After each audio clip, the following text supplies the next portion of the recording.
Hi, this is Kerby Anderson. Each day we take on the tough issues and provide a biblical perspective to them. The topics we cover are wide-ranging: apologetics, theology, prophecy, creation and evolution, intelligent design, marriage, family, child-rearing, the millennial generation, trends in society, politics, economics, business, religious liberty, the Constitution, public policy, foreign policy, military policy, tensions in the Middle East, abortion, homosexuality, pornography, sexual ethics, media, technology, history, and America's godly heritage.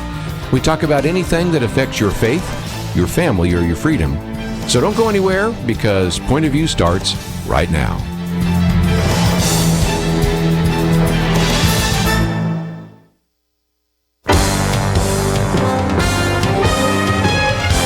Across America, live. This is Point of View.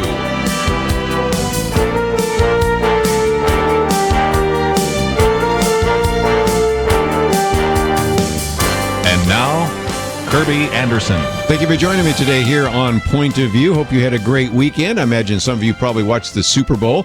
Many people think it may be one of the most exciting, if nothing else, a comeback in overtime. And so congratulations to the New England Patriots. And, of course, to the Atlanta Falcons, as a lot of the tweets have said, at least they won the popular vote. So those are some things we might mention. But we have lots to cover today, completely apart from sports. And, of course, a little bit later, as we open up the phones, if you'd like to comment on just about anything we are talking about or add another topic, we are certainly welcome you to do that. I'm going to spend some time talking about the Berkeley riot and where we go from here. There are some good pieces that we've posted. One that we posted the other day by David French, one that we've posted today by Andrew McCarthy. We'll get into that in just a minute. Of course, there have been some very significant changes to the immigration policy and executive order by Donald Trump, especially in light of action by a justice and a judge, and we'll talk about that in just a minute, and then also how that went to the Ninth Circuit Court of Appeals, so we'll explain that. And I've also posted a piece here which is entitled, "The Immigration Ban Was Clumsy, but he is right about radical Islam," so we'll get into that particular issue. And we'll also come back to a couple of topics that we did deal with on Friday. One of those has to do with the resistance within the federal bureaucracy. Now a new piece out. Rogue federal bureaucrats threaten Trump's agenda, so we'll probably have some of that to talk about. Another piece that we've posted on Iran's nuclear deal cannot be enforced, if we have time for that one today. But before we get into some of the things that I had planned, I'm well aware of the fact that there is a lot of behind-the-scenes discussion about this executive order that Donald Trump was going to actually release. And this was an executive order that was one that shouldn't have been all that controversial, but last week did issue an executive order, actually reaffirmed an executive order dealing with the issue of LGBT material. And in this particular case, then was going to release the one on religious liberty. Well, a draft of that was released, in some respects leaked to the media, and there's some evidence, perhaps, that this was done to prevent it from being released. And you might remember on Friday, Kelly Shackelford, who is usually with us, First Liberty, talked about that. And I thought it would be important to mention that there is going to be a little bit of a push by at least some of the Christian groups over the next couple of hours to remind the president and his administration that this is something that we voted for if we voted for him. And even if you did not vote for him, it's certainly something which we have, as a group of listeners and broadcasters, have felt was very necessary. I like what Kelly Shackelford said when it came out, and he said, this isn't all that unusual or controversial. All through the campaign, candidate Donald Trump, now President Donald Trump, talked about his support for two pieces of legislation, one which is called the First Amendment Defense Act, and the other he called for the repeal of the Johnson Amendment. Now, if you're not familiar with those, let me talk about those and then go to a piece written by Ryan Anderson, which we posted the other day, which reminds us of what is in the executive order. The first one is called the First Amendment Defense Act. This is something that actually is making its way through Congress. It has 172 co-sponsors in the House, 37 co-sponsors so far in the U.S. Senate, and it was actually put together after the Supreme Court ruling on same-sex marriage, and it was to ensure what basically one of the people who, matter of fact, the person who wrote the majority opinion, that is Justice Anthony Kennedy, said that the Americans, even if they would disagree with their ruling and disagree with same-sex marriage, still would be able to advocate for their beliefs about marriage without fear of punishment. And so that's exactly what this First Amendment Defense Act would do. Donald Trump wanted to jump ahead of Congress and actually provide some of those guarantees through his executive branch, and I'll read some of those in just a minute. Then the second is the so-called Johnson Amendment. That was passed back in 1954 by then Senator Lyndon Johnson. He wanted to make sure that some of these nonprofit groups that might have been challenging his campaign could not speak to the political issues, so actually has it so that any 501c3 nonprofit organization, and he wasn't even necessarily looking at churches at the time, by the way, but those seem to be the ones that are oftentimes threatened that if you speak on these political issues or even address the moral basis for these political issues as a church, you might lose your tax-exempt status. So he wanted to remove that. With that as a background, as I mentioned the other day, we posted a piece by Ryan Anderson of the Heritage Foundation, an individual that has really been following a lot of the LGBT issues.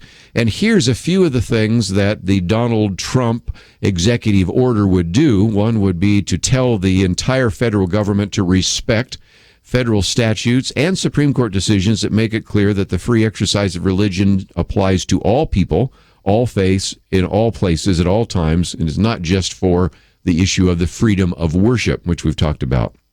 It also instructs the Secretaries of Health and Human Services, the Secretary of Labor and Treasury as well, to finally grant relief to the Little Sisters of the Poor and others who weren't exempted from the Obamacare abortifacient contraception mandate.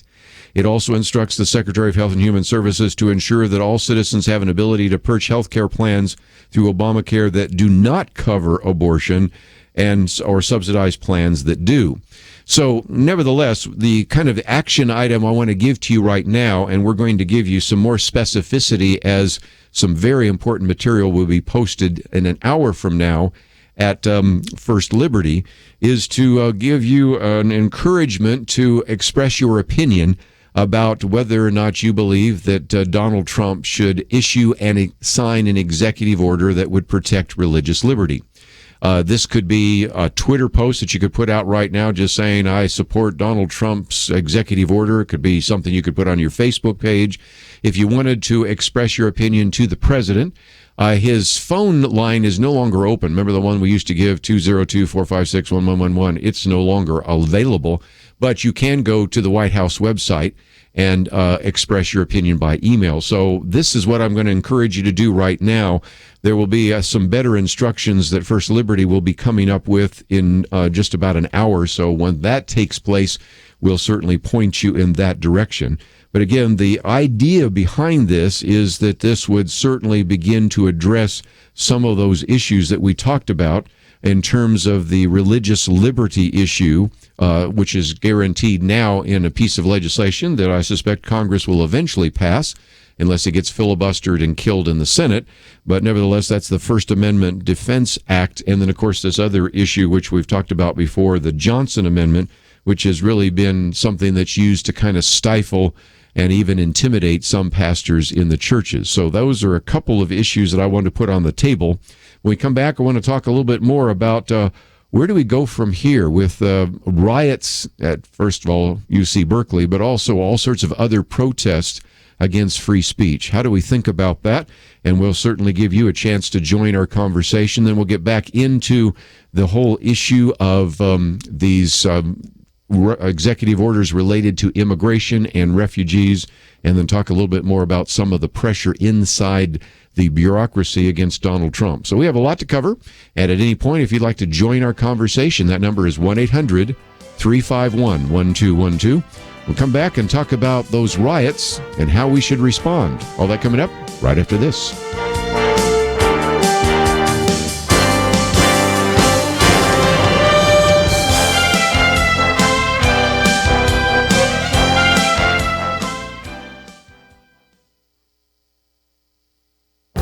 This is Viewpoints with Kerby Anderson. You know, a week ago on radio, we started talking about an article that is accurately described as a regulatory game changer.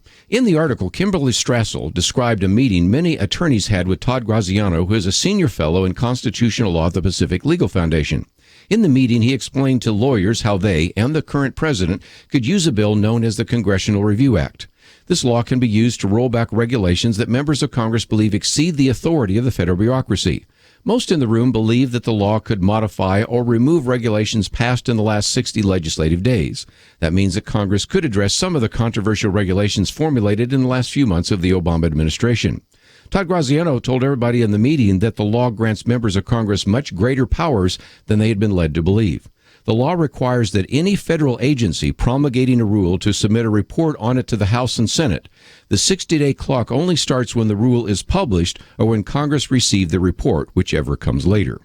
Here's where we are right now. These federal bureaucracies often neglect sending in these reports. That means that there are federal regulations possibly going back as far as the Clinton administration that could be changed or removed by Congress. Perhaps now you can see why this is called a game changer.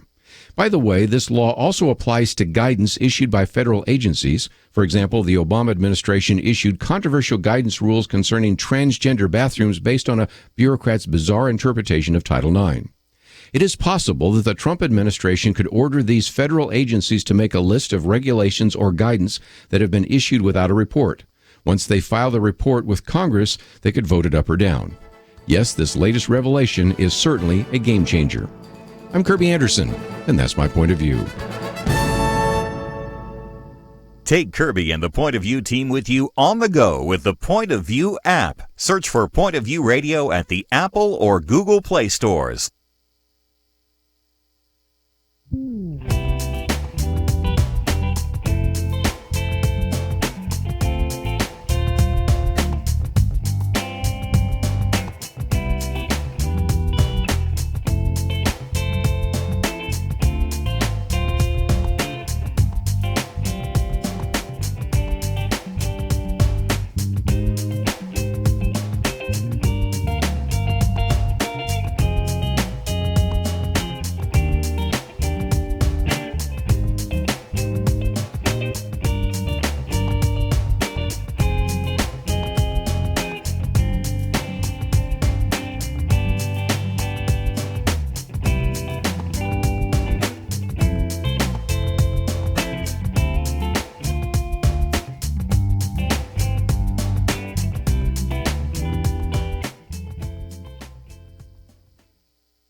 You're listening to Point of View, your listener-supported source for truth. If you'd like to join our conversation, 1-800-351-1212. Just the other day, we posted a piece by David French. If we can't unite against rioting, we can't unite at all.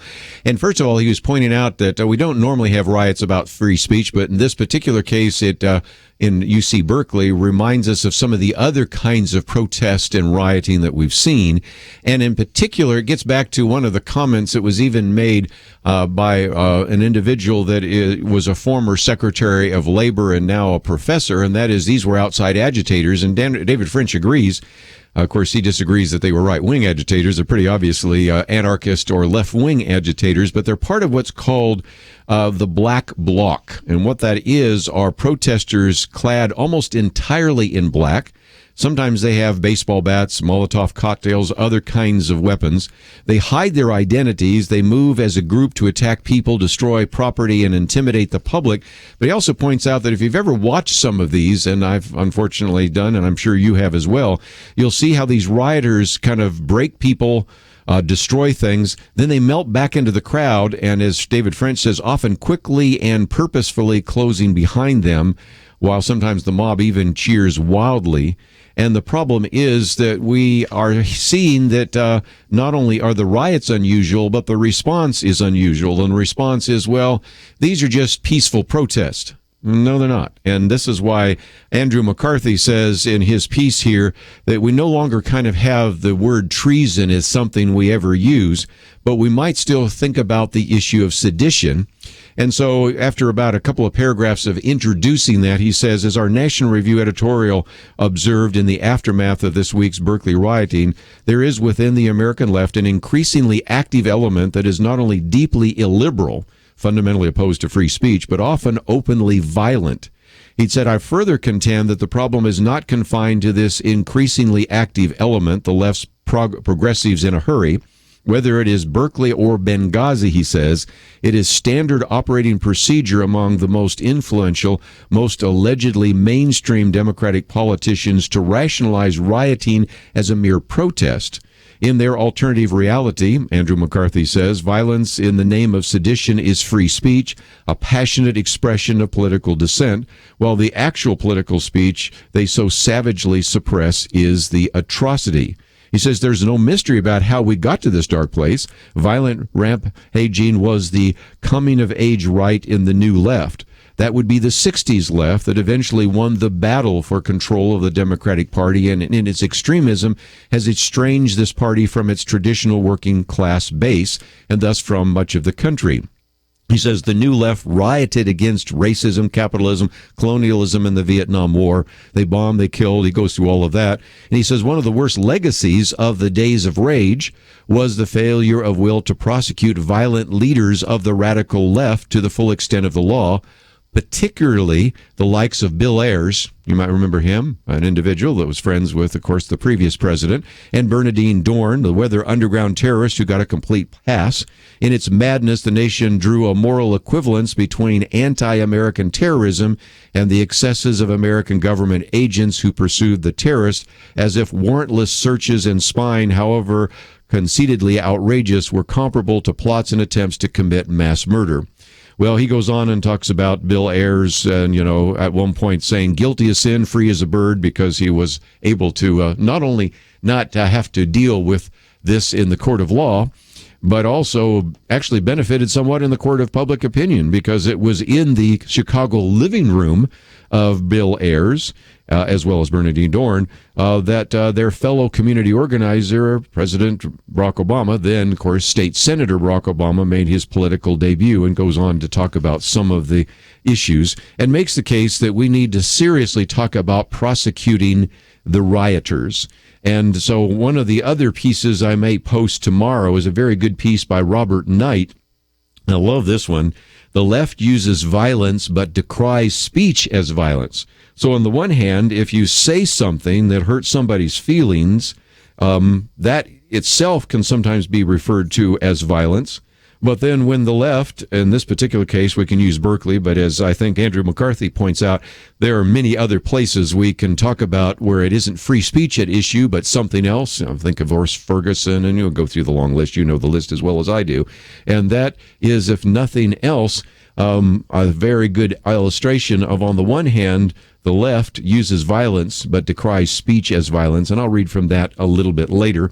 And then also a piece that I was going to mention, and I noticed that Rush Limbaugh mentioned it today, John Fund, who's been on the program with us many times before. Trump's best asset may be his unhinged opponents. But as we go along, I certainly want to give some of you a chance to join our conversation, make a comment. We're going to get into the various immigration bans, as so-called, in just a minute. But while we're talking about that, let's give a few of you a chance to join the conversation. So let's head first to South Carolina and talk to Fran. What would you like to add to our conversation today? Yes, sir. I've been listening to you, and I just think our president of the United States deserves to be called President Trump. You keep calling him Donald Trump. He was Donald Trump before he became president. I think we should give the man the respect and call him President Trump at all times. Well, I do What do you most of the think about time. that? I mean, I talked about at one point candidate Donald Trump and then later President Donald Trump to make a distinction between when he was running for office and when he is. And I think one of the things that we've done over the years is recognize that it is important to give a name of the president and to mention the president or the previous president or the current president, but also to say sometimes Barack Obama and sometimes to say Donald Trump. But I have no problem with that. You can look through my commentaries and see I refer to him quite frequently as President Donald Trump, but sometimes we'll say President Trump and sometimes we'll say Donald Trump just to mix it up so you're not just saying President Trump, President Trump, President Trump every time you say it on a commentary. That's true. But before he was President Trump, it was always Donald Trump, Donald Trump, Donald Trump, wasn't it? Yep. Well, again, if that's your argument, I'll keep mentioning him as the president and talking about him as the president, but I certainly think that I've done a pretty good job of calling him President Trump a number of times, and the only reason I mix it up is after a while I think you get tired of the repetition, and if you go through my commentaries, you'll always see that we refer to him as President Trump. And then we used to have people criticize us because we would say President Obama and then later just say Obama. But, we used to say President Bush and then we'd say Bush, sometimes just to kind of mix it up. And that is exactly the style sheet that is used by Associated Press. Not that I think they are doing such a wonderful job sometimes of fairly presenting that. But, Fran, I appreciate your comment. And if you'd like to join our conversation, 1-800-351-1212. And again, back to this issue of the rioters, I think it is important to come back and realize that this is something that has existed for some time. As a matter of fact, a little bit later in the piece by Andrew McCarthy, he talks about the fact that sometimes the radical left actually was willing to sort of turn a blind eye to some of the new Black Panthers Party when they menaced some of the voters in Philadelphia, as well as some of the outreach that was taking place at the time. And of course, if we want to start talking about some of the riots, whether it's in Ferguson, Missouri, or in Baltimore over Freddie Gray or some of the rest, and even the way in which the mayor addressed some of those issues and sort of even tried to justify some of the actions that were taking place, because after all, people are frustrated. This is, I think, the difficulty. And to, again, go back to the piece by David French, he actually posted some of these Twitter accounts from, first of all, the mayor of Berkeley, who, after people were getting hurt, some buildings were being destroyed, there were people being pepper sprayed, at least one on camera. Then the Twitter post was, "Violence and destruction is not the answer."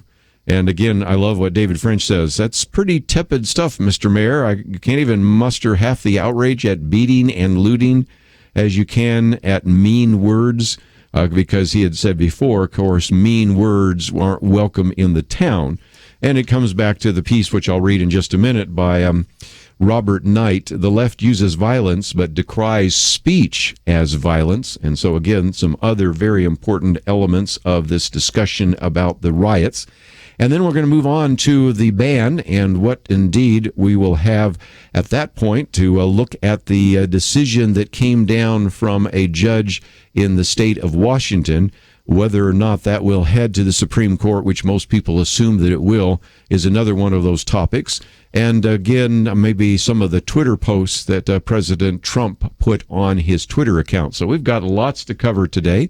So if you'd like to read some of the pieces that we've posted today on the rioters, on the immigration policy, as well as some of the other topics we're going to address, it's all available at our website, pointofview.net. Also, don't forget, we are encouraging you to contact your member of Congress about what we call the regulatory game changer. I'll have more to talk about that a little bit later. But again, if you'd like to join the conversation, 1-800-351-1212. We'll be back right after this. Recently, I've been struggling through a case of what I call the cruds. Pretty common thing for most of us, but if you think about it, not a good thing for those who depend on our voice as part of our work. Kind of like someone who writes for a living suffering broken fingers. But we press on. We do the best we can as God provides, right? Well, that's what I'm asking you to do today. Not to feel guilty or stressed about what you can't do, but to step up and do what you can to support the Truth Team at Point of View. We'd love it if everyone could give $100 a month. If even a small percentage did that, we could greatly expand our impact. Or $65 to underwrite a minute each month. But for many, $1 a day, $30 is a stretch. As God provides, do what you can and help us change the future through changing minds and hearts 1 month at a time. Give online at pointofview.net or using the Point of View radio app, pointofview.net, or call 800-347-5151, 800-347-5151. Point of View will continue after this.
are listening to Point of View.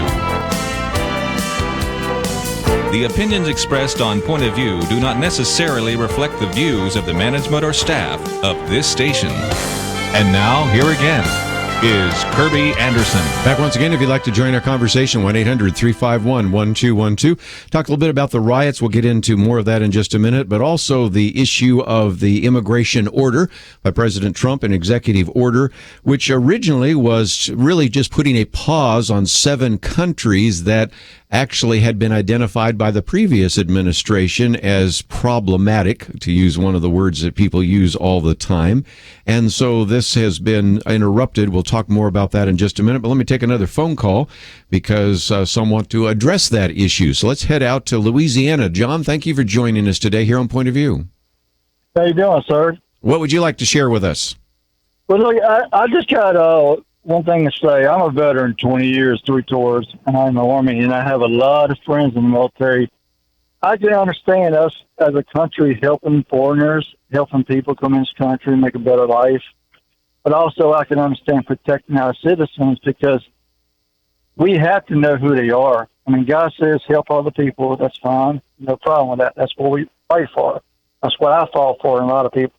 But also we have to have a land of laws. If we don't have a land of laws, then anybody could come over here, and we have to know who they are and where to vet them.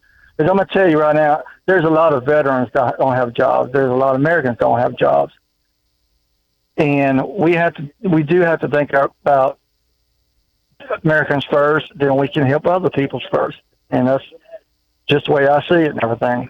Well, again, one of the things I've said before is most refugees are coming here to flee terrorism. But some may be sneaking in here to bring terrorism.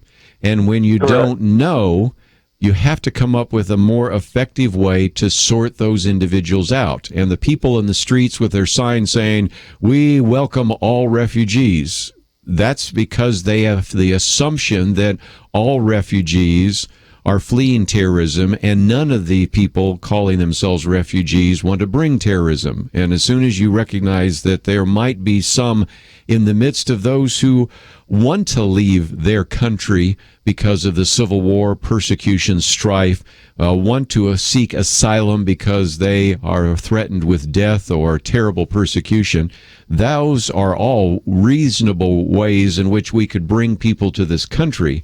But when we are, especially in some of those countries I mentioned just a minute ago, dealing with either a failed state like Syria or Iraq or Libya or Somalia or Sudan or Yemen, or where we don't have good records, it just seemed to me, although it didn't seem that way to our judge, which we're going to talk about in just a minute, that that was a reasonable action when you don't know what the mindset and the intent is of some of those people that are coming to our country. So, John, I think you've got a good point. Yes, sir. Well, first of all, thank you for your service. I believe our last caller, Fran, was also a veteran. So every time we hear from one of you that are veterans, we always want to say thank you for your service to our country. Yes, sir. I appreciate it. Let's, if we can, get into this other issue because it relates to our next phone call. And that is, as you may be well aware, this particular executive order has been put on hold. Let me just read from a piece that was in USA Today because I think it summarizes it so pretty well. It says that the Trump administration faces several hurdles in its effort to permanently reinstate an executive order that bans travelers from 7 majority Muslim nations as well as refugees. I just mentioned that a minute ago. By blocking the enforcement of the measure on Friday, a federal district judge in Washington state set up a judicial process that appears to favor immigration rights groups and other opponents to the ban at every potential stage of the process. The Trump administration on Saturday night formally declared it was appealing the decision to the Ninth Circuit Court. And early Sunday, the appeals court denied the Justice Department's request for an immediate reinstatement of the executive order. It asked challengers of the ban to respond to the appeal and to the Justice Department to file a counter-response by Monday afternoon. The Ninth Circuit Court, as you may well aware, is based in San Francisco, considered the most liberal, with 18 judges named by Democratic presidents and only 7 by Republicans. From the start, the administration faced an uphill battle in Judge James Robart's court, which said the states are likely to suffer irreparable harm in the absence of preliminary relief. And then if at issue eventually gets to the Supreme Court, 5 of the 8 justices would need to agree to block Judge Robarts' order. The court is divided 4-4 between liberal and conservative justices while it awaits confirmation hearings on a federal appeals court Judge Neil Gorsuch, who we talked about. He was the individual to succeed Antonin Scalia. The executive order, by the way, was signed January 27th. It suspended entry of all refugees to the United States for 120 days, halted admission of refugees from Syria, and definitely barred entry for 3 months to residents from some of these other particular countries, which we mentioned, Syria, Iran, Iraq, Sudan, Libya, Somalia, and Yemen. So those are a couple of issues. I also want to talk about the reaction that Donald Trump had to the judge, but let me take another phone call first. We'll go to Missouri, KNEO. Mike, thank you for joining us today here on Point of View. Yes. On this judge, does he really have the power to override an executive order with the president? This is what has, I think, been so interesting, is that when a president issues an executive order, you would think that that would have to then, because it's from the president, have to go to the Supreme Court, or at the very least to the D.C. Court, which is kind of the, if you will, the farm club for the Supreme Court. And what has happened over time is when you've had George W. Bush in office, various groups have been able to judge shop and find a liberal judge and then get the judge to overturn it, but it doesn't seem right.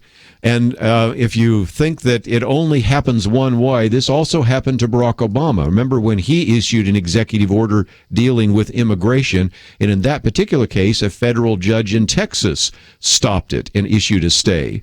So I have seen where in the past it's almost always been liberal judges that have prevented conservative or Republican presidents from enacting various executive orders. And so, if nothing else, it made me smile when it went the other way, when you had a Texas judge prevent Barack Obama's executive order. I think there is something that I wish the Supreme Court would deal with, and that is if indeed this is a president of the United States, and if President Donald Trump was duly elected by the American people, and if indeed he has a cabinet, he should be able to tell his cabinet, because they serve at his pleasure, how they are to conduct their affairs. And yet we have now seen in both cases, whether it's President Bush or President Obama, now President Trump, in each case a federal judge who is a federal judge, not even on the circuit court, actually issuing a stay. And especially interesting, Mike, is when you have this judge in Washington that issued the stay. Well, at the same time, you have another judge in Massachusetts that actually said that Donald Trump, President Donald Trump, was in his proper role as president to actually issue that particular executive order. So I think it's kind of interesting to see how it's played itself out. But nevertheless, until we finally get to a point where we have the Supreme Court be the court of opinion, or at least the D.C. court, it means that any federal judge anywhere in the country can stop anything that President Trump wants to do simply by actually being asked to weigh in on whether or not a particular order, an executive order, is either constitutional or whether that in one way or another is a substantial burden on people in that particular state. And I just think that we need to see if there's some day in which the Supreme Court will resolve that particular problem. Right. I feel like if they, with all the things that they're doing, I mean, he knows a little bit more than he can actually say. Why would he have to do this? I personally, if I was coming from another country, I did want to make America my home. Why would you, and I can understand 120 days is not keeping me out. It's just going to have to wait. Check me out, see that my reasons for coming here are legit, and, but it seems like the news media has always wanted to jump all over him, and they want to make everything difficult for him. Well, again, recognize that President Donald Trump is facing something as bad as President George W. Bush faced, but probably more so in that when you actually begin to enact your particular policies, you have obviously the Democratic Party against you. You have some of the establishment Republicans against you. You have virtually all of the media, with the exception of a few talk shows and maybe a few cable shows against you. You got a lot going against you, and so it's going to be very difficult for President Trump over these next 4 years. I'm amazed that the people that are elected and the news media, the things that they say, I don't think they could pass my Constitution test. That's probably true. Yeah, Mike, I've got to take a break, but you got a good point there. Matter of fact, one of the best points of the day. Could they even pass the citizenship test? Well, we'll never know. Let's take a break. We'll take some more phone calls right after this.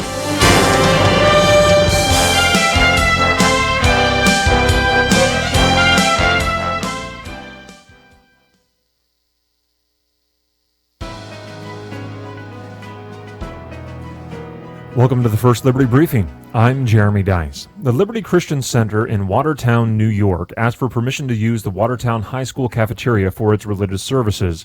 As their application stated, the worship services to be conducted in the public school cafeteria would include activities of music, religious instruction, and Christian testimony. But the local school board denied the application, stating that since New York law did not specifically authorize religious organizations to utilize public school buildings, the application had to be denied. The court reviewed previous uses of the public school cafeteria. It found that among other uses, the school had been used to host a local talent night, which featured religious music, religious instruction, and even Christian testimony.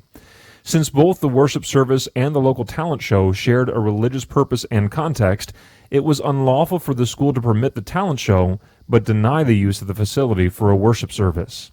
Some decry the use of a public school by a religious organization as a violation of the Establishment Clause of the First Amendment. That is simply not true. The First Amendment demands that the school board be neutral toward religion. Letting a secular organization use school property but denying a religious organization the same use is not neutrality, it's hostility. To learn how First Liberty is protecting religious liberty for all Americans, visit firstliberty.org. I'm Kelly Shackelford, President and Chief Counsel of First Liberty Institute. Some people think our religious freedom will soon be gone, but that's not true. The fact is that First Liberty, a national network of America's top attorneys, is winning over 90% of our cases. We defend religious freedom for people like you. Go to firstliberty.org and read the exciting story. That's firstliberty.org.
Now, back to Point of View, your listener-supported source for truth. A couple issues we put on the table. One about the violent riots that we have seen now, even one at the University of California at Berkeley. And we'll get into a little bit more of that in the second hour if we can do so. Also talking about these particular executive orders at the moment that have been put on hold, and that is due to the action of Judge James Robart in the state of Washington.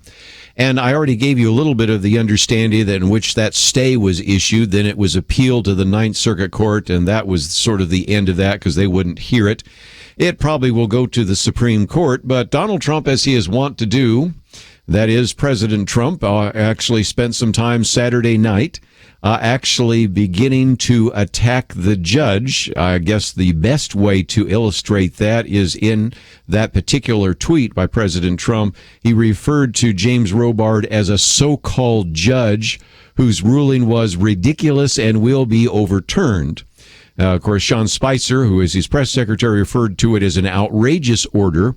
And then revise it to remove the word outrageous. Then Donald Trump again came on and said that bad people are very happy that James Robart, the judge, actually blocked the ban.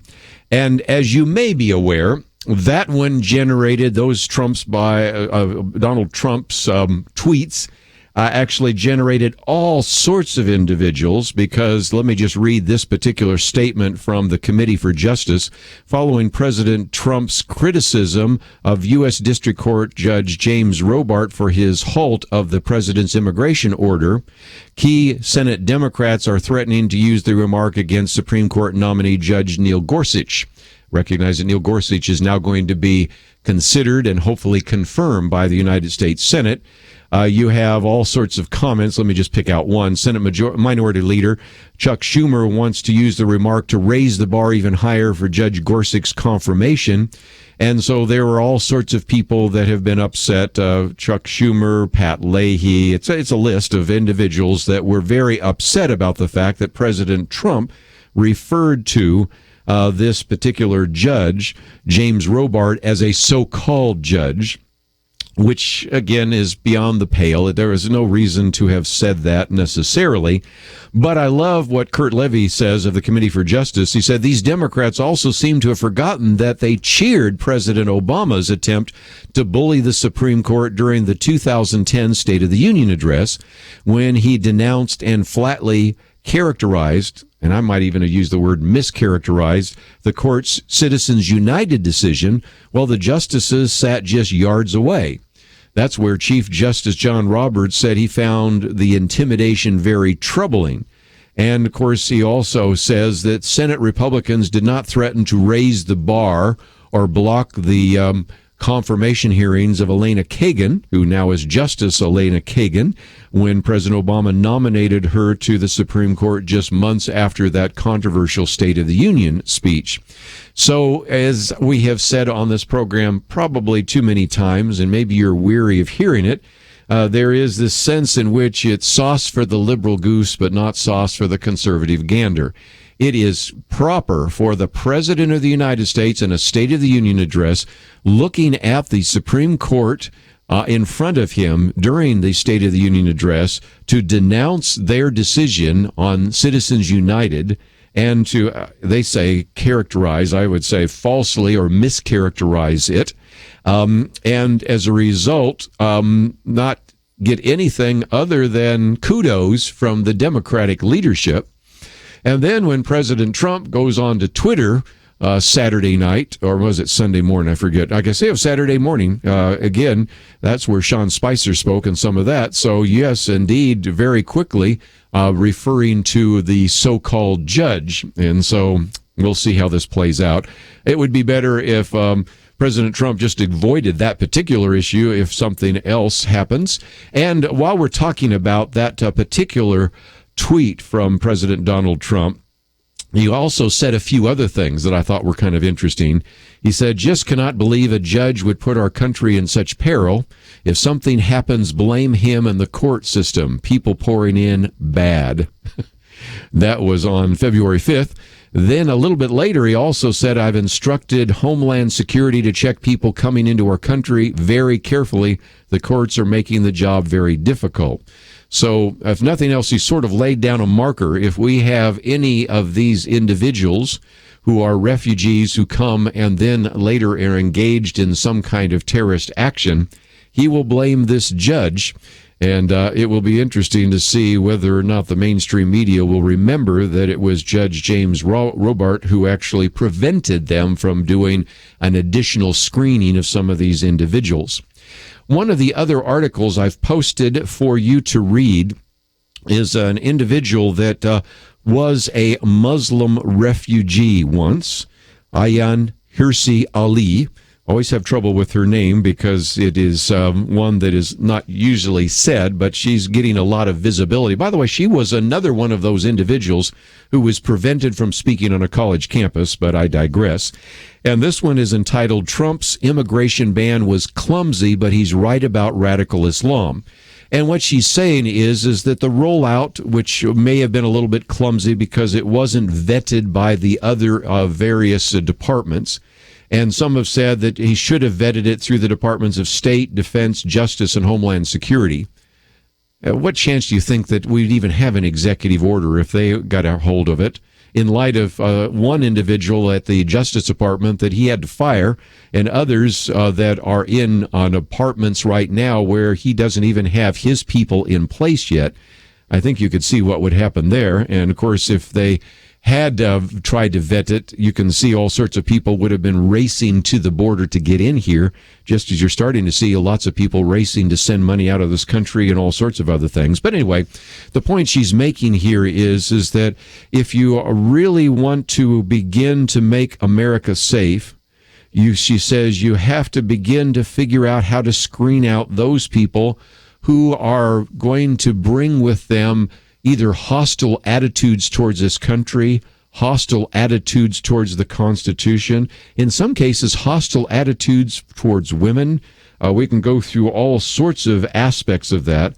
And so if you wanted to read it, we have posted that as our second article, because as a former Muslim refugee who understands how difficult it is to get into this country, she also understands that other individuals who come here who believe in Sharia law or believe that terrorism is an appropriate reaction to what is happening to Muslims in other countries and would want to terrorize Americans, that this is at least something that was worth considering and implementing. So again, we wanted you to take as much opportunity to read some of this as possible so that you could get her perspective on that as well.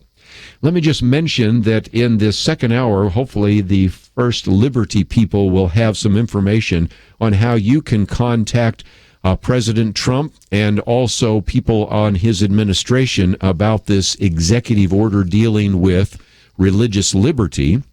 And let me also mention that what we've encouraged you to do for the last couple of days, if you have not done so, is go to our website and click on the button there that talks about the regulatory game changer. As a matter of fact, my commentary today is about this because it is a way now that we have discovered, and people in the administration are now discovering, by which you could begin to remove some of these regulations that were implemented in previous administrations very easily and very quickly.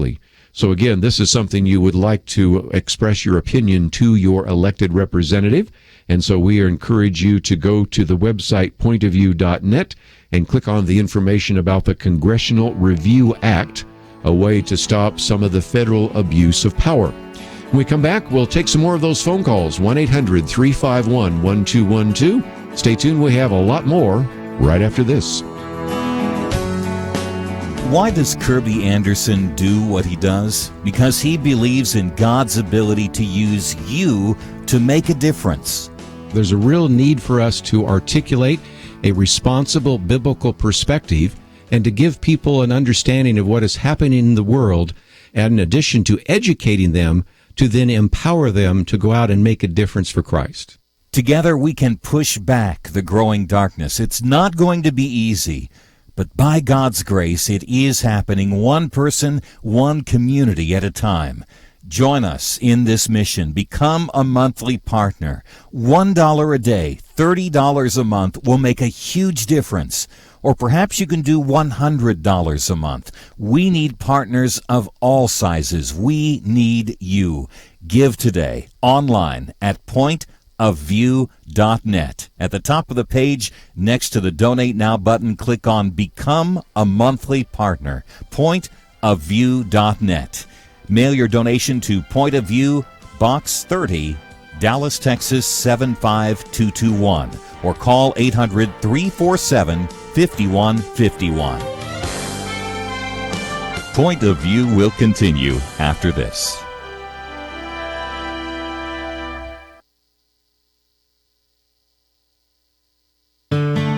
I just thank God for y'all. I listen to you every day, truly. I wanted to thank y'all for everything you do each day to inform Christian families and our community about the things we can do, and just the way you're so informative. I listen to you daily and love you guys and appreciate you so much. God bless you, Kerby, for keeping this show so on track and for the decades of wonderful help to this nation that Point of View has been. We're all big fans of your work, and we pray that God will just prosper it. As a Christian, over the years that I've followed this program, I am constantly challenged to be on guard and to evaluate what's going on. And if for no other reason, to protect the caliber and the truth of your programming, I need to participate and to back your program financially to ensure that the truth stays out there for people to hear, to view, and to be a part of.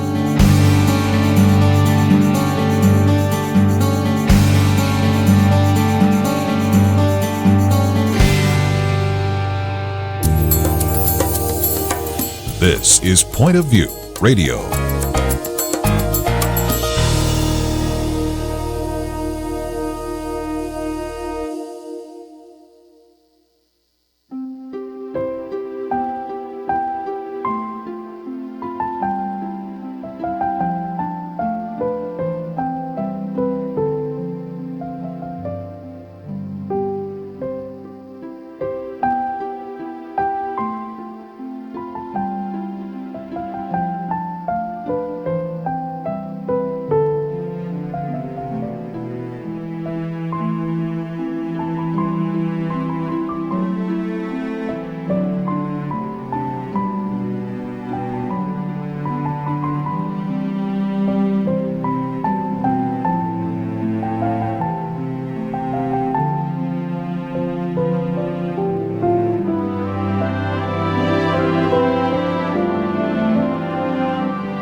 Hi, this is Kerby Anderson. Each day we take on the tough issues and provide a biblical perspective to them. The topics we cover are wide-ranging.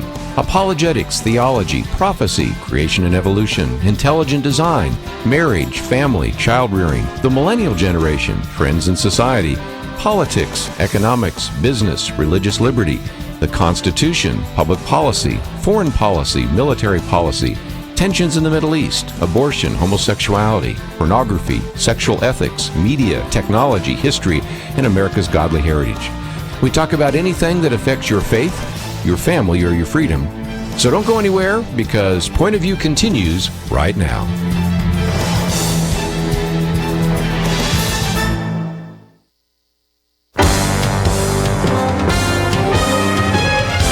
Across America, live. This is Point of View.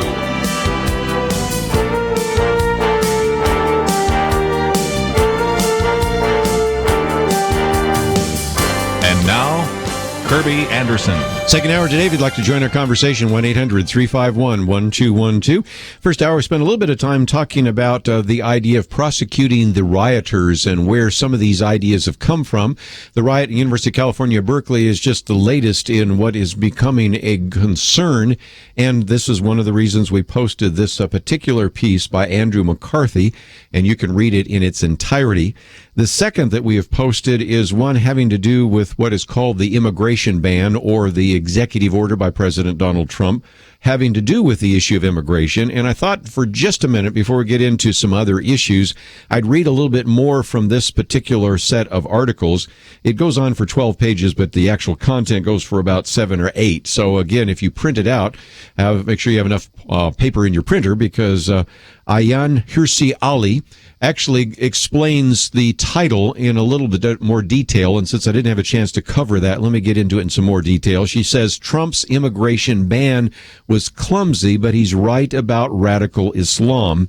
She says that she had very high expectations because she had actually followed candidate Donald Trump, now President Donald Trump, in some of his speeches, and said she had really never seen a commander-in-chief that sort of understood some of the things that we're going to talk about in her article.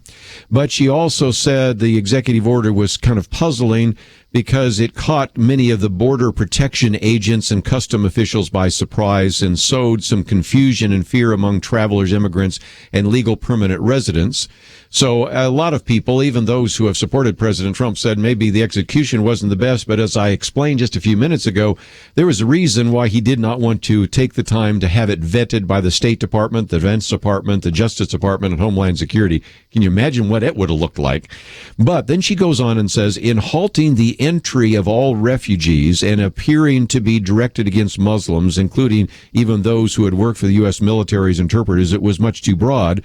But she says in temporarily banning citizens from just 7 countries, however, it was too narrow because citizens from Pakistan, Saudi Arabia, and several North African countries should have also been considered because of their implication. And so just before I take some phone calls, let me, if I can, tell you her story, and then we'll take some more phone calls. First of all, she said, as I said, I was once a Muslim refugee en route to Canada to consummate a marriage arranged against my will by my father.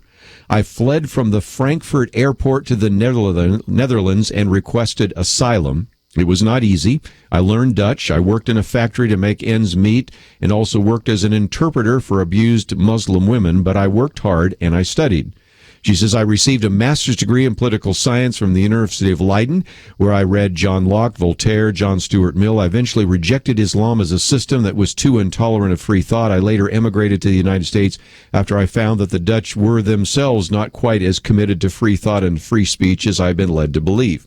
Now, the point I want to make, and then I'll take some calls. She says, as she has worked with various Muslim communities, she's a Muslim herself, originally from Somalia, if I remember right, and also has been an interpreter and also studied this. She says there are really kind of 4 types of Muslim immigrants: adapters, menaces, coasters, and fanatics. The adapters, first of all, she says many Muslim immigrants have adapted over time by adopting the core values of Western democracies, using the freedoms they have found in the West to learn, educate themselves and their children, to find gainful employment, start businesses, vote, and take part in politics and thrive in many ways. So those are the adapters. Welcome to America. Number two, she says there are those individuals, mostly young men, who choose to become menaces in their homes and outside in public. Some have been subjected to domestic violence and then commit it themselves. Others drop out of school, commit crimes big and small, and spend periods of their lives in prison. Those are people we would, if we could figure out what they were going to do ahead of time, might not be as welcome in this country. But then the third are what she calls coasters. A third group of Muslim immigrants are the coasters, men and women with little or no formal education who thankfully accept welfare, live off it, and invite their families from abroad to come and partake of it. They see no reason to work because the kind of jobs available to them are menial, repetitive sort that are beneath them and pay only a bit more than the benefits they claim.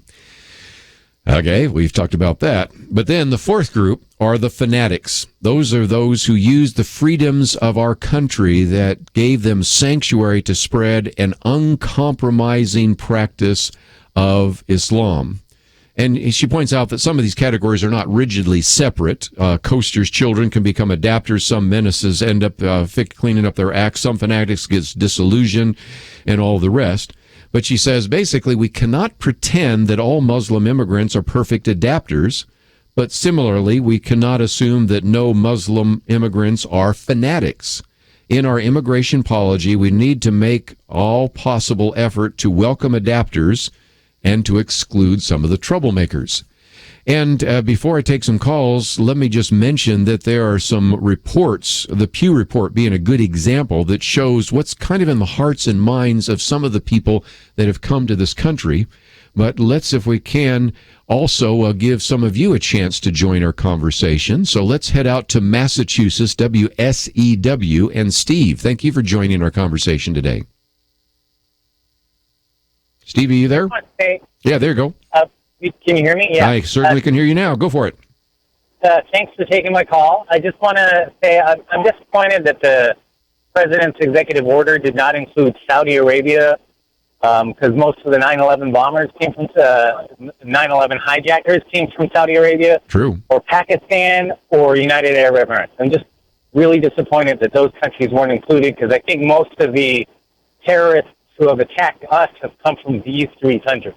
Very well said, because again, why did we have that 7? Well, that 7 was created by the previous administration under President Barack Obama, but that was the 7 that they identified because they're sort of failed states. But when you look at other hot spots, I think you've done an outstanding job of illustrating some of those, and that's one of the things that I appreciate that Ali Hirsi, or Ayaan Hirsi Ali, I always get her name backwards, was concerned about as well, because in some respects it looked too broad because it was temporarily banning some, but it was too narrow because it did not mention, of course, Pakistan, Saudi Arabia. Of course, you mentioned the United Arab Emirates. You also mentioned some of the other countries in North Africa. So, Steve, very good point. Thank you for calling today. All right. Thank you. Let's take a break, and then we'll come back. And let me, if I can, just briefly cite a Pew study.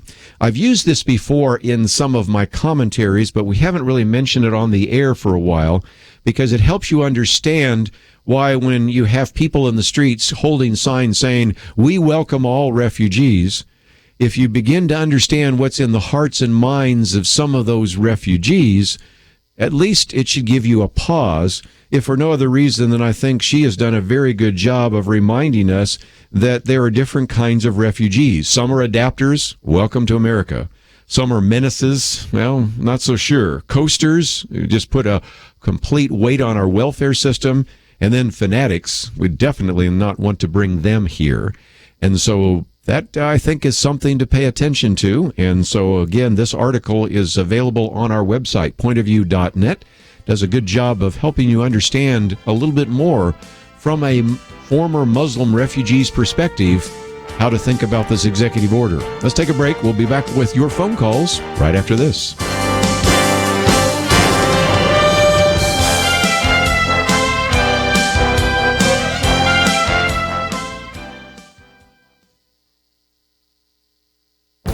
This is Viewpoints with Kerby Anderson. You know, a week ago on radio, we started talking about an article that is accurately described as a regulatory game changer. In the article, Kimberly Strassel described a meeting many attorneys had with Todd Graziano, who is a senior fellow in constitutional law at the Pacific Legal Foundation. In the meeting, he explained to lawyers how they and the current president could use a bill known as the Congressional Review Act. This law can be used to roll back regulations that members of Congress believe exceed the authority of the federal bureaucracy. Most in the room believe that the law could modify or remove regulations passed in the last 60 legislative days. That means that Congress could address some of the controversial regulations formulated in the last few months of the Obama administration. Todd Graziano told everybody in the meeting that the law grants members of Congress much greater powers than they had been led to believe. The law requires that any federal agency promulgating a rule to submit a report on it to the House and Senate. The 60-day clock only starts when the rule is published or when Congress received the report, whichever comes later. Here's where we are right now. These federal bureaucracies often neglect sending in these reports. That means that there are federal regulations possibly going back as far as the Clinton administration that could be changed or removed by Congress. Perhaps now you can see why this is called a game changer. By the way, this law also applies to guidance issued by federal agencies. For example, the Obama administration issued controversial guidance rules concerning transgender bathrooms based on a bureaucrat's bizarre interpretation of Title IX. It is possible that the Trump administration could order these federal agencies to make a list of regulations or guidance that have been issued without a report. Once they file the report with Congress, they could vote it up or down. Yes, this latest revelation is certainly a game changer. I'm Kerby Anderson, and that's my point of view. Take Kerby and the Point of View team with you on the go with the Point of View app. Search for Point of View Radio at the Apple or Google Play stores.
You're listening to Point of View, your listener-supported source for truth. Talking about, again, this executive order dealing with refugees and immigration. If you'd like to join our conversation, 1-800-351-1212. Ayaan Hirsi Ali is the individual that wrote the second article we've posted today. Trump's immigration ban was clumsy, but he's right about radical Islam.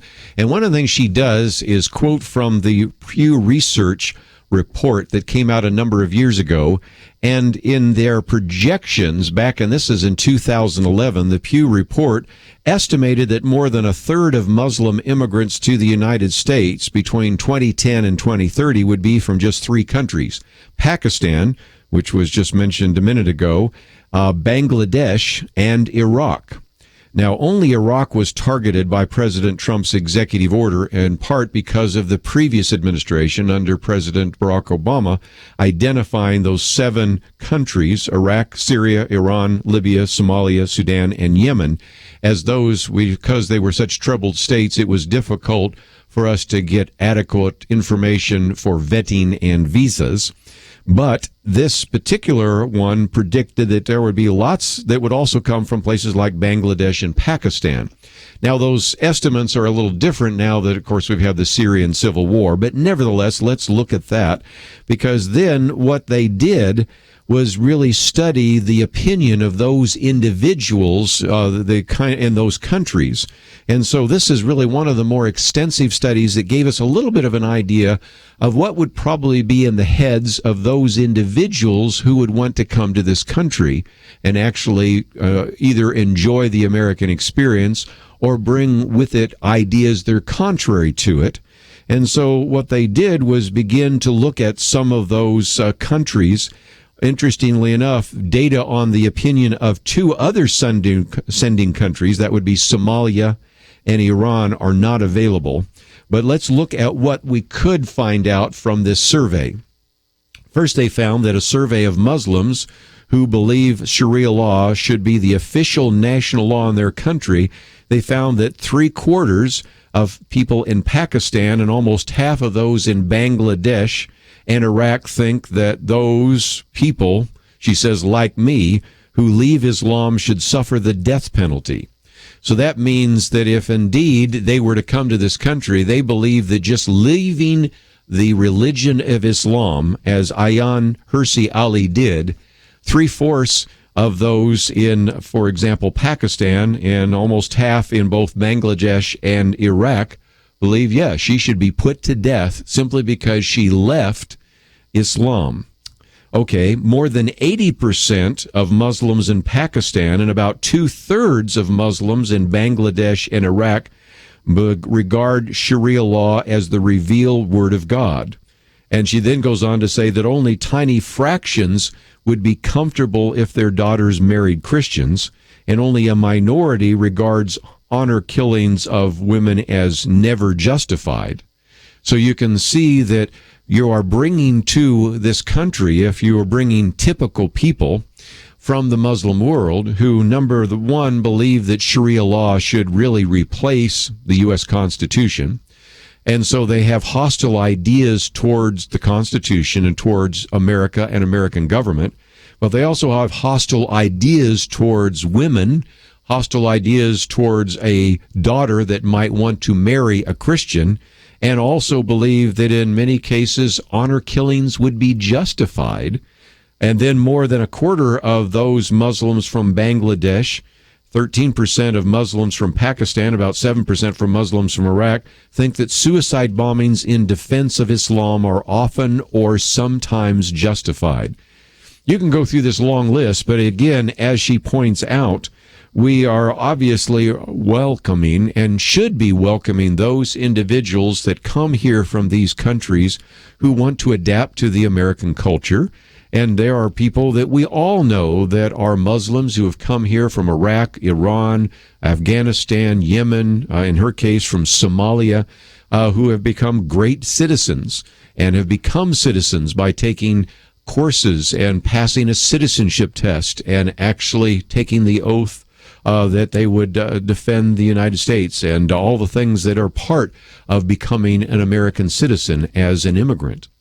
But at the same time, she points out that there, in addition to those adapters, are some who come here who, as she calls them, are menaces, some who are merely coasters, and then, of course, the ones I've just alluded to here, the fanatics, the individuals that want to actually not come here and enjoy the American experience, but actually go out of their way to disrupt the American experience and, if they could, completely supplant their view of Islamic law, Sharia law, with the Constitution.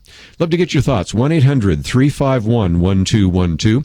Before we move on, let me just mention again that this was a ruling that came down on Friday from U.S. District Court Judge James Robard, and that states that indeed in his particular state in Washington, and also another ruling in Minnesota, that this lawsuit that was originally brought by the Washington Attorney General, Bob Ferguson, that they had met the burden of demonstrating that they face immediate and irreparable injury as a result of signing and implementing of the executive order. And as I mentioned, the Attorney General there in Washington sued. This then allowed the judge, James Robard, to grant a temporary restraining order on a nationwide basis forbidding federal employees from enforcing Trump's order. President Donald Trump's order. Then the Justice Department actually came out with a strongly worded response to Judge Robard's decision, saying that halting the travel ban harms the public and second guesses the president's national security judgment. But nevertheless, this is pretty much the end, because the Department of Homeland Security announced on Saturday that it would no longer continue to implement President Trump's executive order, which essentially means that business as usual at all the airports, The State Department said that it would not cancel or revoke any more visas. They, of course, had a couple of those that were revoked by foreigners. But it says those individuals with visas that were not physically canceled may now travel if the visa is otherwise valid. That's a statement from the State Department. So just a couple of ideas that help you understand the status of this refugee and immigration order. I'm sure we'll see a lot more protest, even though it's pretty much back to business as usual, and will be for some time until this perhaps makes its way to the Supreme Court. Let's go back to the phones in Texas, KBJS. Patricia, thank you for calling today. What would you like to add to our conversation? I just had a question. I have heard, I've not read the Quran, but I've heard that in it they say that it's okay to lie for the furtherance of their Islamic regime. Is that true, that they could come in and say, yeah, we'll do all this and that, and really they have other intentions? They'll just lie? Well, that is what is known as taqiyya, and that is something that is permitted in Islam because it is an opportunity for individuals in Islam to actually use some kind of misleading or even, as the word you used, lying, that would provide that. And so taqiyya is something that actually is part of the Quran. And so many people would say, well, this is permitted in Islam. And some people will say, well, that's reason enough to not let Muslims in here. Well, no, let's be honest. People come to this country all the time and mislead or lie about their status. They are individuals who claim that they are being persecuted when they're not because they want to seek asylum. There are individuals who will say that they are planning to get a job or maybe even have a job lined up. Sometimes they'll say that we even have a sponsor in America when they don't. So again, we recognize that whether you're Muslim or not, there's a possibility that you might lie, which is exactly why we need to vet the individuals that come to this country. Because whether you're a Muslim or not, you may not necessarily tell us the whole truth.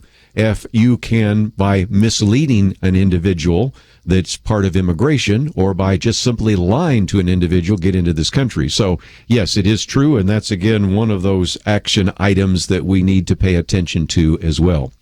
Let's take a break. If you'd like to join our conversation last half hour, an open line, 1-800-351-1212. We're going to also spend a little bit of time encouraging you maybe to contact the president, or at least expressing your opinion about his imminent executive order on religious liberty. The problem is when it was released, this allowed for various opponents of the executive order on religious liberty to argue that it should not be released. So there's a real need for you to express your opinion on Twitter, on Facebook, or even to the president. And if you have not done so, we have a link as well on our website to the Congressional Review Act.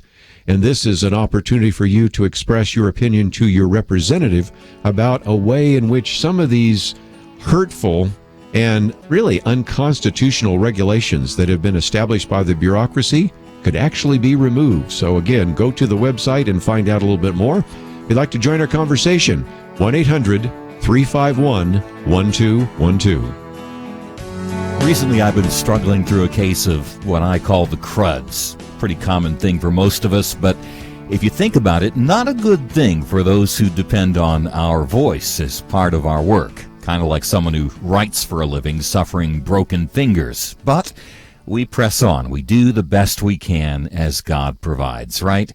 Well, that's what I'm asking you to do today. Not to feel guilty or stressed about what you can't do, but to step up and do what you can to support the Truth Team at Point of View. We'd love it if everyone could give $100 a month. If even a small percentage did that, we could greatly expand our impact. Or $65 to underwrite a minute each month.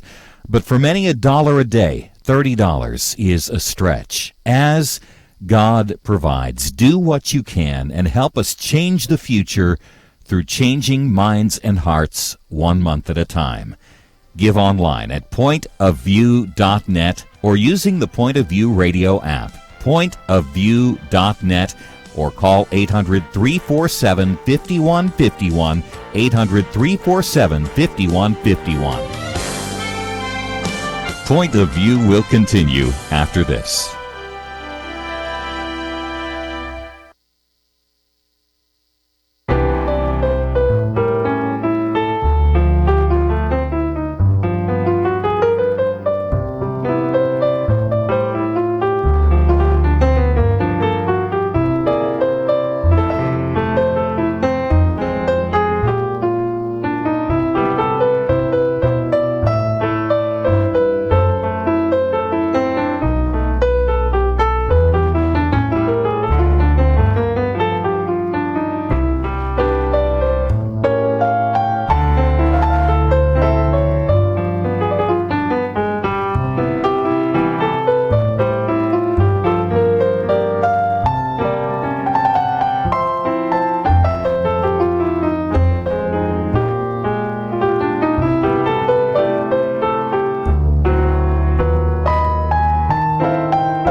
You're listening to Point of View.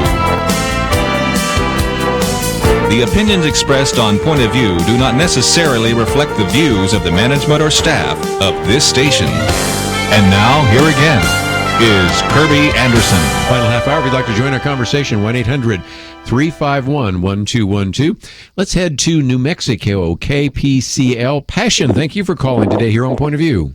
Hey, how you doing? What would you like to share? There is already laws on the books and in the Constitution under Section 8 of the Immigration, I believe, and a couple more that give the President and Congress full authority within immigration, national security, and those issues. And they've been long-standing, and other presidents have exercised them. For lower court or even the Attorney General of those states to bring forth the suit, those courts should have said it is not our authority, and if anything, they would have had to take it all the way up to the Supreme Court for anything to be an injunction or anything. They've acted out of their authority and against the Constitution, and they should be actually brought up on charges of collusion and obstruction. Well, again, that's sort of what we had a phone call from Mike in Missouri about. How is it that a federal judge, who, again, by the way, was appointed by George W. Bush, President Bush, can change everything across the nation? I mean, you would think that at best he could change the implications of this or the implementation of this in the state of Washington, but how has he given that? Let me help you out there, because it turns out, and I have this in front of me here, as I mentioned it last Monday, but we haven't talked about it since then. In Title 8, Section 1152, it says no person shall receive any preference or priority because of race, sex, national birth, or place of residence. So that's sometimes used by individuals to say, well, you were going to give preference to Christians, which I'm not sure that the way the executive order is written, it does, but that's at least where it was characterized. But the next section talks about the fact that it grants the president capacity to suspend entry of anyone detrimental to the interest of the United States. And so if the president, and that could be President Barack Obama, it could be President Donald Trump, believes that individuals from, as we mentioned, those 7 countries, Iraq, Syria, Iran, Libya, Somalia, Sudan, Yemen, or even add some others that we've had some people add to it. Steve, for example, mentioned Saudi Arabia and a variety of others. Agree. That would be within the purview of the President of the United States. So I am a little bit in this question mark over my head kind of situation with how a federal judge could, in light of very clear laws, overturn this.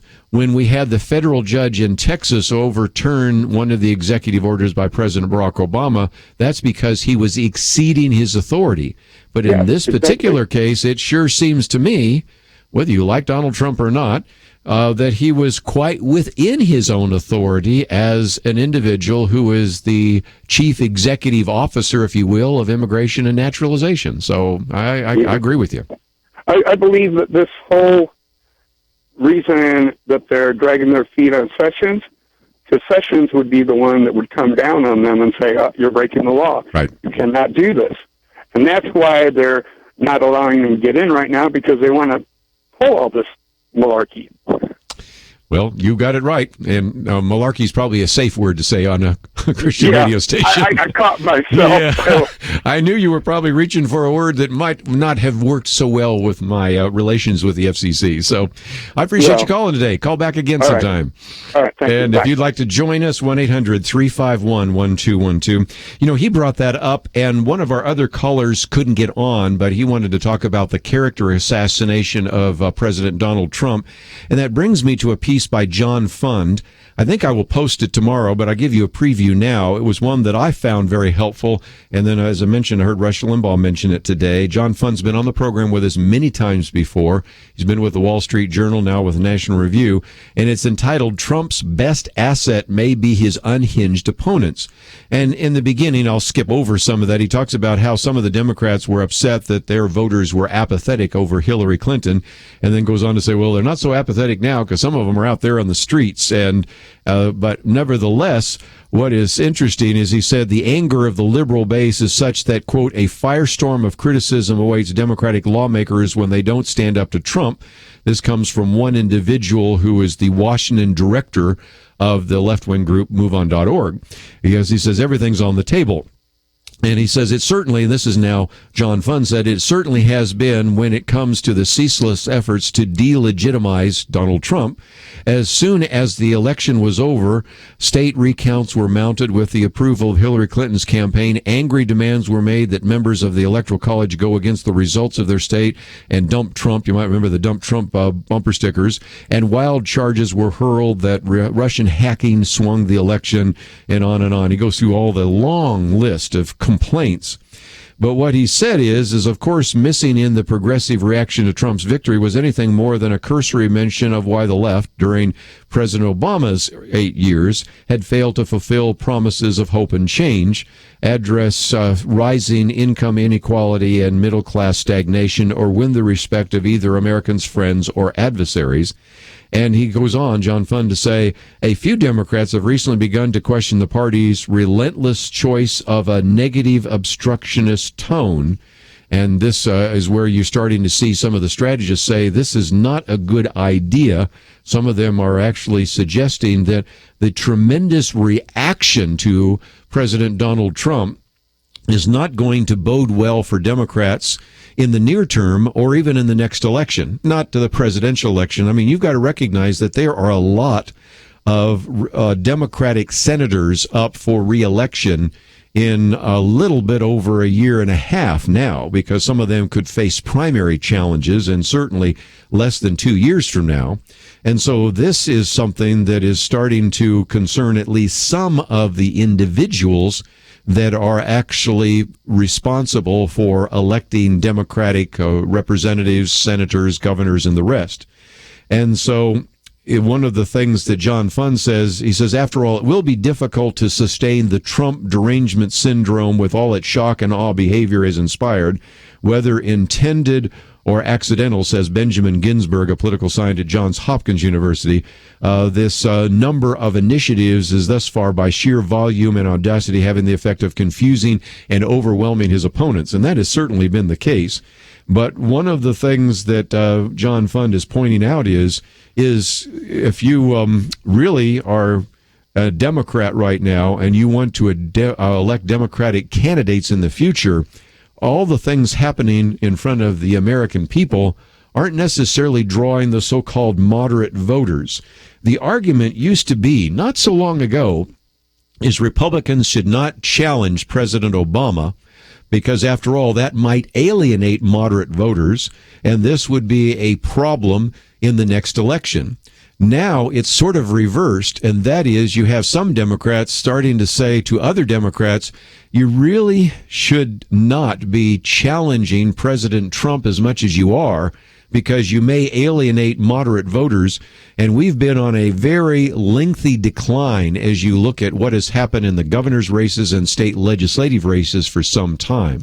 So if nothing else, let's go back and give some more of you a chance to join the conversation. 1-800-351-1212. We'll go to North Carolina this time, WLGP. And Helen, thank you for joining us today.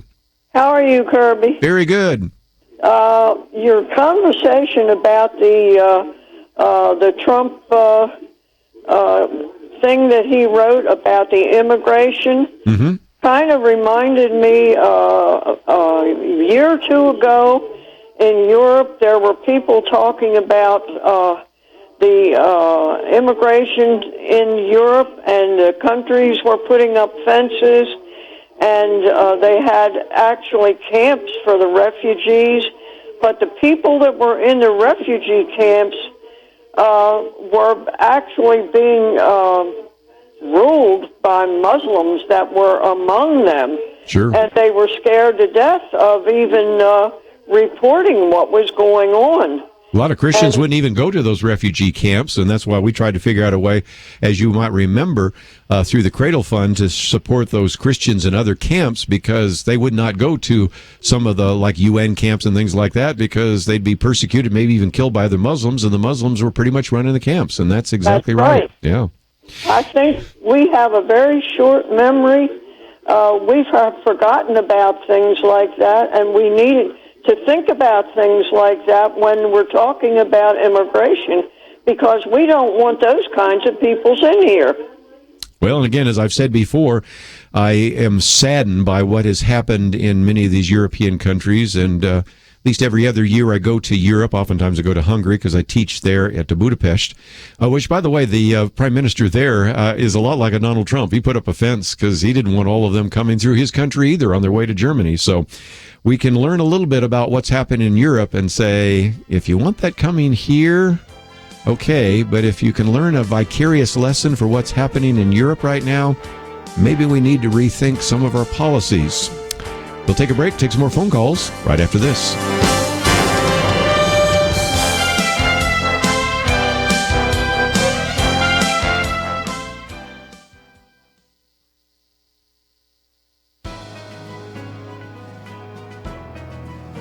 Welcome to the First Liberty Briefing. I'm Jeremy Dice. The Liberty Christian Center in Watertown, New York, asked for permission to use the Watertown High School cafeteria for its religious services.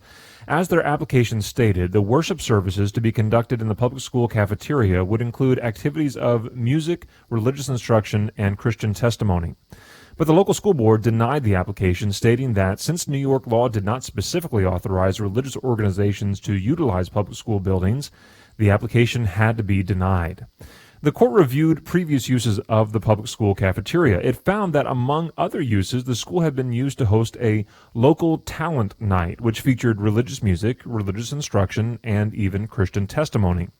Since both the worship service and the local talent show shared a religious purpose and context, it was unlawful for the school to permit the talent show, but deny the use of the facility for a worship service. Some decry the use of a public school by a religious organization as a violation of the Establishment Clause of the First Amendment. That is simply not true. The First Amendment demands that the school board be neutral toward religion. Letting a secular organization use school property but denying a religious organization the same use is not neutrality, it's hostility. To learn how First Liberty is protecting religious liberty for all Americans, visit firstliberty.org. I'm Kelly Shackelford, President and Chief Counsel of First Liberty Institute. Some people think our religious freedom will soon be gone, but that's not true. The fact is that First Liberty, a national network of America's top attorneys, is winning over 90% of our cases. We defend religious freedom for people like you. Go to firstliberty.org and read the exciting story. That's firstliberty.org.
Now, back to Point of View, your listener-supported source for truth. I'd like to join the conversation, 1-800-351-1212. Get back to the phones in just a minute, but let me just mention that the fourth article I've posted today, we won't spend much time talking about it, just thought I would at least mention that it is there. It's written by John Bolton, an individual that served as UN ambassador. He's, of course, with the American Enterprise Institute, and many people thought he might actually end up being UN ambassador or in the State Department. I heard some people say that the one thing that turned Donald Trump off to John Bolton was his mustache. I hope it was not that superficial, but I don't know. But nevertheless, John Bolton says the Iran deal can't be enforced, and he says Iran's continued missile testing on Saturday has given President Trump one more reason to tear up his predecessor's deal with the regime in Tehran. After Iran's January 29th ballistic missile launch, the Trump administration responded with new sanctions and tough talk. But these alone won't have a material effect on Tehran, which is the capital of Iran, by the way, or its decades-long effort to acquire deliverable nuclear weapons. So, again, just a realization that President Trump looks at Iran very differently than President Obama did. And so we'll get into some of those issues in just a minute. Let's, if I can, take some more phone calls. We'll go up to Kansas, KNEO. And Cindy, thank you for joining us today here on Point of View. Hi, Kerby. I just want you to enlighten me on something. Okay, I'm in my 60s, and I've always voted. I'm a conservative. I have friends that are not, but just watching the news as much as I have in the past days. Why doesn't anybody have a clear interpretation, absolute 100% clear about what the president can do or can't do, and how can all of these governors stop something if it is the law, if he is in the right by stopping immigrants for 90 days? I just don't understand why there's so much confusion, and why can't somebody just say, this is it, period, and I'll hang up and listen to you. Well, Cindy's asked a good question. I'll try to answer it real quickly, and if I don't have time for any more calls, it's because it's one that deserves a little bit of a lengthy discussion for this reason. We had a mindset in this country through the 17th century, the 18th century, and the 19th century that a law written down should be interpreted according to what we call authorial intent. And so right now you have Judge Neil Gorsuch, who would replace Antonin Scalia, and both those individuals, as well as some of the others on the court, believe in what's called originalist or textualist. In other words, they look at the text of the Constitution or the law, and they say what was intended by the framers when they wrote the Constitution, what was intended by the members of Congress when they wrote this. So far, so good. Where did that change? Well, in the early part of the 20th century, we had all sorts of trends in terms of reinterpreting the Bible, reinterpreting law. There's some technical terms for it, like logical positivism, but you don't need to remember the term. It's just that, no, we don't necessarily have to be bound by the intent of the author. We can read into it our own particular perspective. And I do not know this judge actually in Washington, but as much as I can determine from Judge James Robart, he actually believed that we don't have to worry about the fact that there is Title VIII that gives the President of the United States the capacity to suspend entry of anyone who he feels would be detrimental to the interest of the United States. That's what the law says.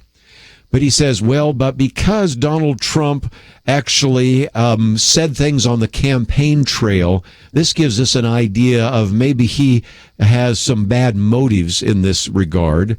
And then also because this could do irreparable harm to the country, at least into the state that we're talking about, Washington State, and of course there was also one in Minnesota, that's enough for us to issue a stay, which would prevent the implementation of that particular executive order.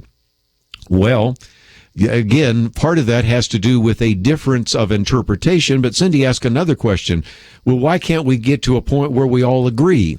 Well, that's because we have what you might call judicial tyranny. It was never intended by the framers of this Constitution that a federal judge or a circuit court judge, or even a Supreme Court judge would have the kind of power that we give to them today. And part of that is due to the fact that the Supreme Court has more power because the Congress won't in a sense, rein in some of its power. It's like if the Supreme Court says it, well, then everybody walks away and says, okay. And we wait expectantly sometimes in June to see what some of the most controversial rulings that are going to come down on Obamacare, on same-sex marriage or whatever, and which we give them a lot more power than the framers intended, or that even I think American citizens want them to have. And so that has now worked its way down to judges in the circuit court, and now even to this judge who's a federal court judge in Washington. And so that's why we have this, if you will, incredible confusion about whether or not to implement this executive order. And so everybody then just sort of falls in line. And as I shared just a minute ago, you can see this in one of the articles I've posted. I guess it's in the third article. As soon as a judge in Washington says this has been stayed, this has been interrupted, this is a restraining order, then everybody in the Department of Homeland Security goes, okay. And so we will then continue to not now implement the order by President Donald Trump. And that's kind of how we ended up where we are today. Is that what the framers intended? No. Is that even a reasonable way to interpret the laws? No, but that's the circumstance we find ourselves under right now. Just before we go, let me encourage you to take action on a couple of issues. Number one, I was hoping to have this on the website from First Liberty Institute. I don't think it's posted yet, but we'll try to put a link up there later. And that is that there was supposed to be an executive order issued, maybe even today, on religious liberty. And I shared with you some of the things that it would do. It would do a lot of what will actually, hopefully someday, be passed by the Congress, the First Amendment Defense Act. It would also withdraw the Johnson Amendment, which has actually muzzled a lot of pastors, and a variety of other things. It would give immediate relief to the Little Sisters of the Poor and those kinds of groups. But because it was leaked, this was an attempt, I think, by the LGBT community to get that leaked document and then create a firestorm. And as a result, it is quite possible now that President Donald Trump may not issue that executive order, even though last week he issued an executive order dealing with LGBT issues. They were supposed to kind of come out almost simultaneously. So if you want to alert your elected representative, that's fine. But I think the better one would be to go to the White House website and express your opinion. There's a place for you to simply say, if you want to do so, that I believe that Donald Trump, President Donald Trump, and his administration should actually publish this executive order on religious liberty, and we call upon President Trump to sign it. The second one that we have been talking about for a couple of days has to do with this regulation game changer. My commentary today deals with that, but also on the right-hand side, we give you an opportunity to contact your member of Congress, your representative, because we now have found out that the Congressional Review Act allows members of Congress, after a report has been filed on a regulation, to have 60 days in order to decide whether or not to actually allow that rule to continue or to remove it. And if they remove it, a new rule that is similar cannot be issued again. And it turns out that that 60-day clock starts when the report is issued. And since a lot of these regulations were never issued with a report, it means that Congress has the ability to go back and remove some of these burdensome and I would say even unconstitutional regulations. So that's your other action item for the day. We're out of time before we're out of calls and action items, but those are two for you to take and to deal with. I want to thank Andrew and Catherine and Shamila for the help behind the scenes. We'll see you back here tomorrow. Why does Kerby Anderson do what he does? Because he believes in God's ability to use you to make a difference. There's a real need for us to articulate a responsible biblical perspective and to give people an understanding of what is happening in the world, and in addition to educating them, to then empower them to go out and make a difference for Christ. Together we can push back the growing darkness. It's not going to be easy, but by God's grace, it is happening one person, one community at a time. Join us in this mission. Become a monthly partner. $1 a day, $30 a month will make a huge difference.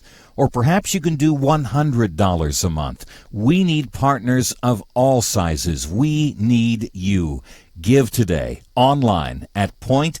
pointofview.net. At the top of the page, next to the Donate Now button, click on Become a Monthly Partner. Pointofview.net. Mail your donation to Point of View, Box 30, Dallas, Texas 75221, or call 800-347-5151. Point of View is produced by Point of View Ministries.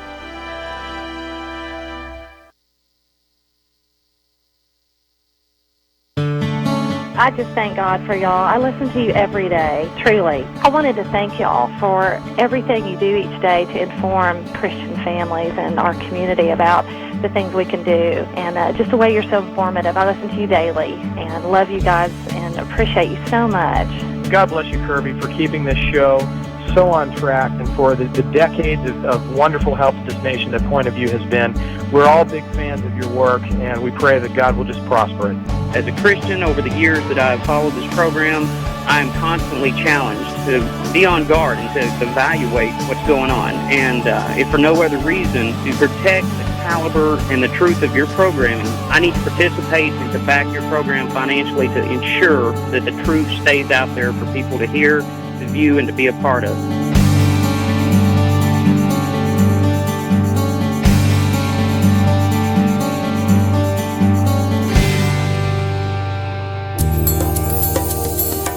This is Point of View Radio.